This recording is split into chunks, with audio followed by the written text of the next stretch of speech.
Hi everyone, hope everyone's well. Hello. If you have a question, we'll raise your hand and we'll come to you. The camera's all ready at the back. Okay, cool.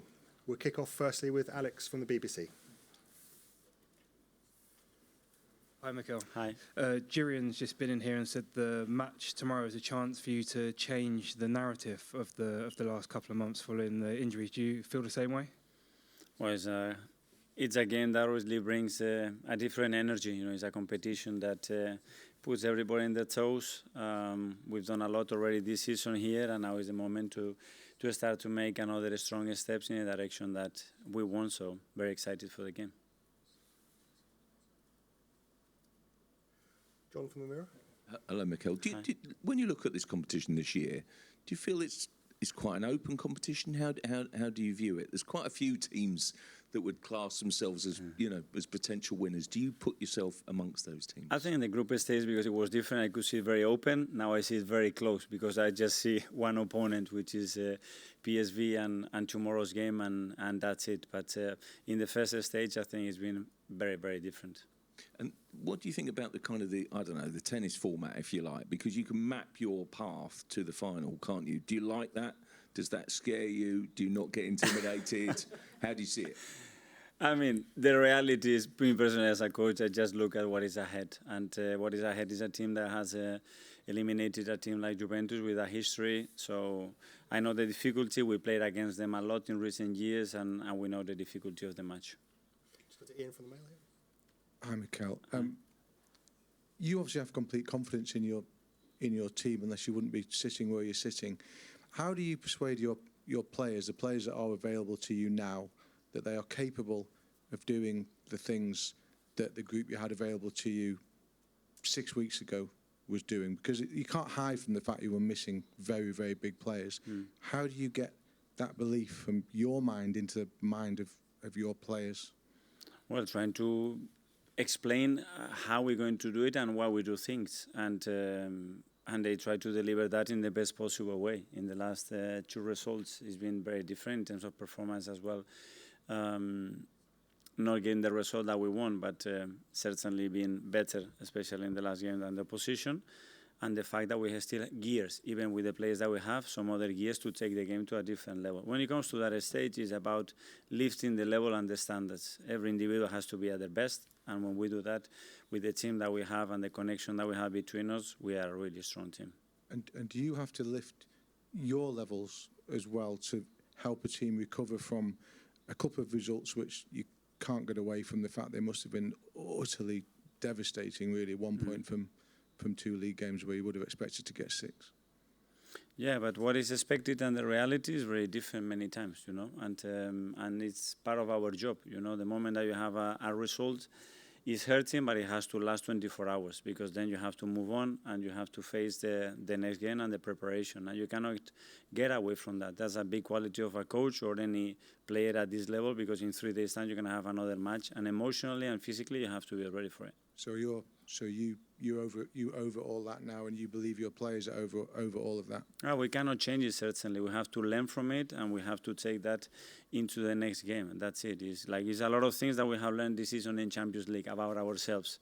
But that's part of the very, very near past. Now is everything that we're doing now for the near future. That's what is going to count. James, ESPN. Hi, Mikel. It's a similar question, really, but it's about sort of parking the frustration of whatever frustration there is about the league form, and being able to sort of flick a switch in a different competition. I mean, what will your message be to the players about being able to do that? Well, certainly focusing on what we've done in this competition and why we've done it. And that's the biggest reassurance, because this doesn't happen at that level of consistency for that many months. For a random reason. Is because we have it on us, you know, and there are certain things we're going to have to adapt. That's obviously unquestionable, but we can still be very efficient and a top team. Jordan, the Sun. Hi, Mikel. We saw Josh Kroenke at training today. Just what was it like to see him, and did you get a chance to have a good chat with him? Yeah, no, because he had to go, but yes, very happy to have him around. He's around a lot of times for big moments as well. He's the one that he really wants to be with the team, and it's great to have him. So, yeah, he's been around today, and hopefully in the next few days as well. And you say about wanting to lift for players. Does a visit like that lift you as well? It gives you inspiration seeing the man who's in charge of it all. Regardless in what situation you are in the league, when you start to come to this stage of the Champions League, there is something else. You feel it in the atmosphere and the energy of the place. It's something else because it's a competition you don't play weekly, and you play in a moment where you are in or you are out, and that gives you urgency, and it gets the best out of you for sure. Do you think that's what and this team needs, is that urgency of kind of in or out? If we need that, Yeah. well, just the stimulus that we have, which is great. Okay, Simon from the Evening Standard. Hi, Mikel. Just even with the injuries, do you feel you have the firepower to win this competition? Again, it's tunnel vision. It's just PSV is better, being better than them today to earn the right to win the game. That's where we are. And just in the past few games where you've had those attacking issues, we've spoken about the sort of teams defending deep, the sort of low block. Do you think tomorrow, given PSV's style, we might see a different kind of game and that could actually help the attack? Yeah, normally they behave in a different way, but I don't know because they've done different things, especially playing home or away, so we'll have to wait and see. To the Athletic. Hi, Mikel. Hi. At the start, you mentioned the team's learnt a lot about themselves in this Champions League. I was just wondering, what are some of those things that they have learnt in this Champions League run so far? Especially about ourselves, that we played very differently at home and away in the last year, especially in Europe this season. We have been much more consistent, we've been much more us. We have scored a lot of goals. We have conceded almost anything. I think we conceded 3 goals and the lowest expected goals in the group phase, which is great. So that's a big platform. So we have those resources at the disposal of the team, and that's something that the team has already done. Now we have to continue to do it.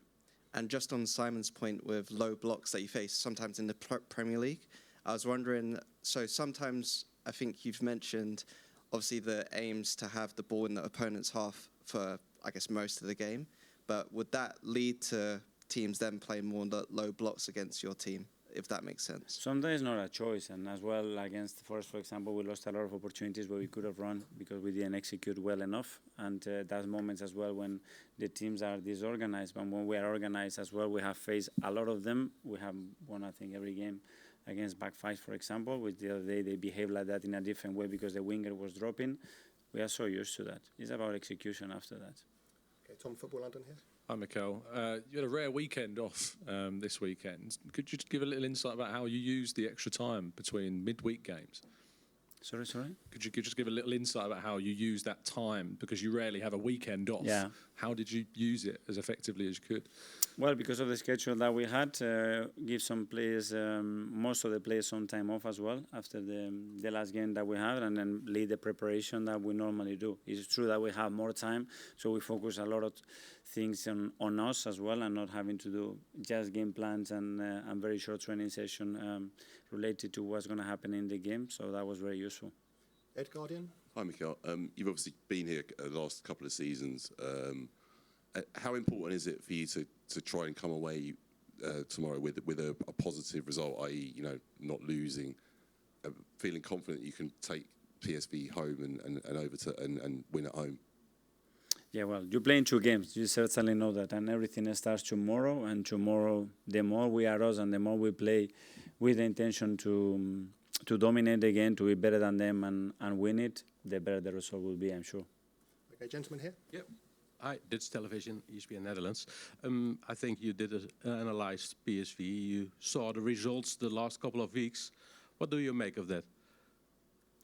Well, I think the results vary in football. What I'm more interested is how they behave, what they play, why they do certain things, and what we expect them to do against us, and what are the weaknesses to try to beat them. Yeah, you met each other last season as well. Is it a different situation right now, or is it a bit of the same?